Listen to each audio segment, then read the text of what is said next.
Hi, this is George Whittam reporting for Whittam's World.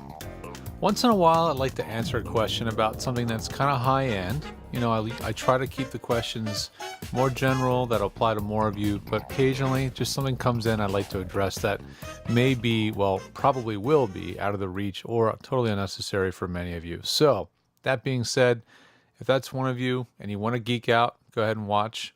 Otherwise, check out one of my other videos. I got lots. This one comes in from Rob Naughton. Hi George, a few years back we did some sessions and you got me set up with the Vorsys M1. Great gear, but I've been watching the new Apollo Twin, which is also software-based interface, preamp, and processor, but very mobile. I wonder if you did a review of this product for VO guys and how it's being received in the industry. Are the included plugins enough to work with, or you probably have to purchase more, and since I'm using the UAD processing real-time in my mic chain, will I need the solo or the dual model? I don't have one physically in my possession to review, so this isn't going to be as much a review as maybe just my thoughts on the unit. Let's start with, what is the Apollo Twin? Okay, so Universal Audio makes the Apollo series audio interfaces. They make several different models. Some of them are big rack space sized units that go in an audio rack, and some of them are desktop. The newest series is the desktop model, and they're called the Apollo Twin Solo and the Apollo Twin Duo. I know, kind of confusing names, right? But the Apollo Twin, they call it the Twin because it just has 2 mic preamps. Its bigger siblings have 4 or more mic preamps. This little conveniently sized unit has 2 preamps. It's really in similar vein to many of the other dual mic preamp audio interfaces that are out there, like the ones I've talked about in the past, such as the ID22 made by Audient and the Scarlett 2i2 by Focusrite. These are very common form factors for these devices. Let's talk about the Apollo. What makes it different from those other devices? So the Universal Audio Apollo has onboard DSP, digital signal processing. And digital signal processing provides the ability for the unit itself to handle the audio processing duties. What do I mean by that?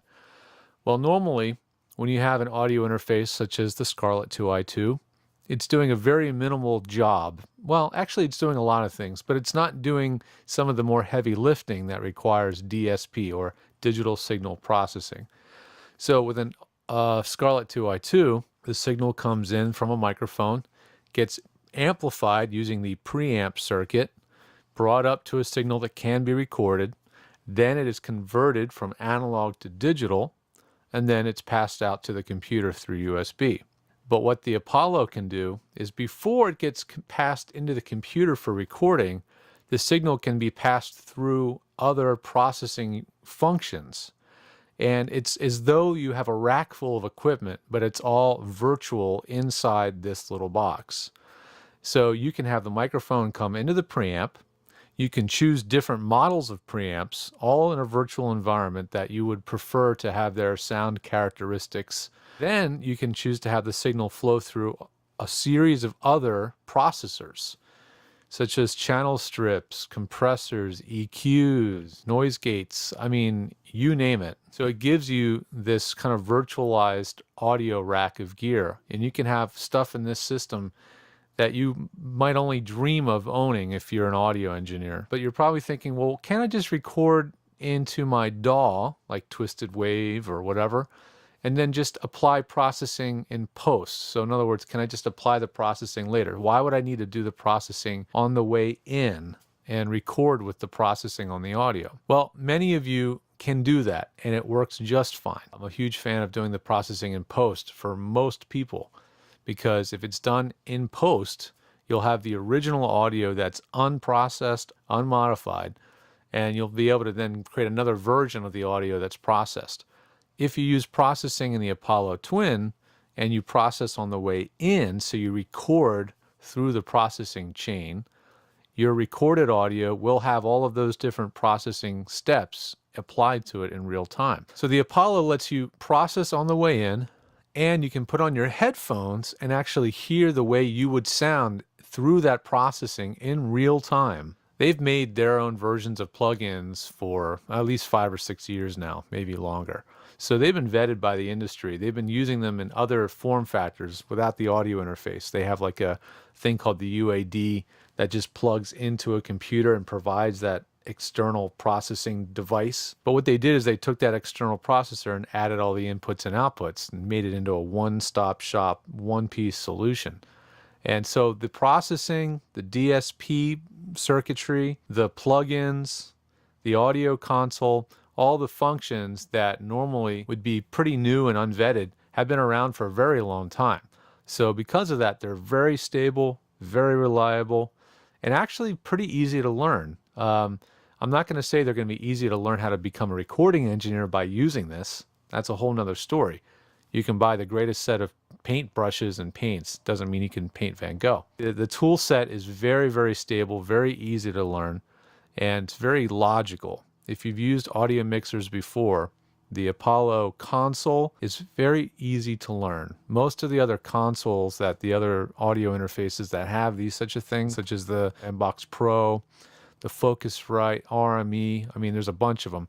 Their software interfaces can be rather cryptic and hard to understand. But this interface is very logical, and all of it's on one screen. It doesn't use layers and layers of screens to control things, so I find it very logical. It really is the real deal. I've been very impressed with it. I've set it up in a number of studios where it's mission critical. They're doing promo, they're doing trailers, they're doing stuff where they have to have a system that's always reliable. And everybody has been really impressed with this new setup. Basically, I've stopped recommending the Vorsys because this Apollo is so good. It really is that good. Who really does need the Apollo?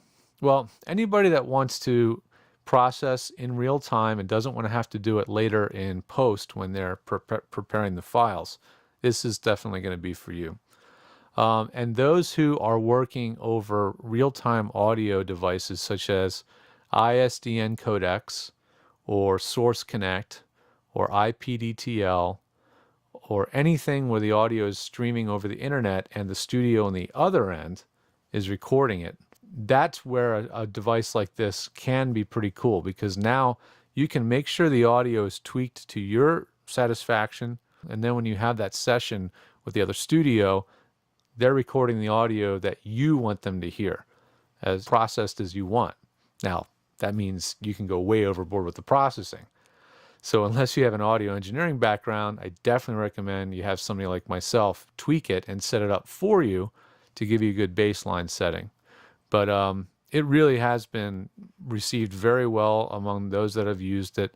I'm not going to drop any names here, but trust me, some of these people are big-time promo voices that you hear probably every day, and you'll hear on the radio and on television, and they're finding this device to be quite impressive, and it's changing the way people work. It may be solving a problem that many of you do not have. Okay, let's admit that. Most of you do not need to solve this problem. But for those that find that appealing, or is it really going to make their lives better, this really could be the next solution that you want to get. Whether you go solo or duo, because they make two versions, the difference is the amount of DSP processing power that it has. And the solo version has less processing power. The duo has more. I have not personally seen a situation where you really need more than the solo. But if you really want to go nuts with processing and you want to have a lot of different plugins inserted, say more than 3 or 4 at a time, you may need to go to the duo. Also, if you like to have 2 microphones plugged into your setup and have them both all ready to go with all the plugins loaded, those plugins in the rack are using DSP whether you're using the mic or not. So that will also add some load to the system. So your mileage may vary. You should ask Universal. They have really good support. Tell them exactly what you want to do. So thanks again for your question, Rob. I really appreciate it.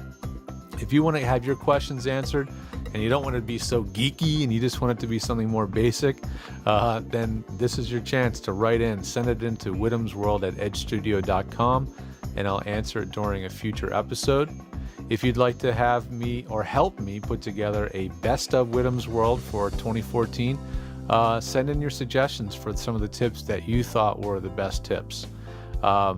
I'll only do it if I get a lot of suggestions. If I don't get a lot of interest, I'm not going to bother because it's a lot of work. So you can send those into whittamsworld at edgestudio.com.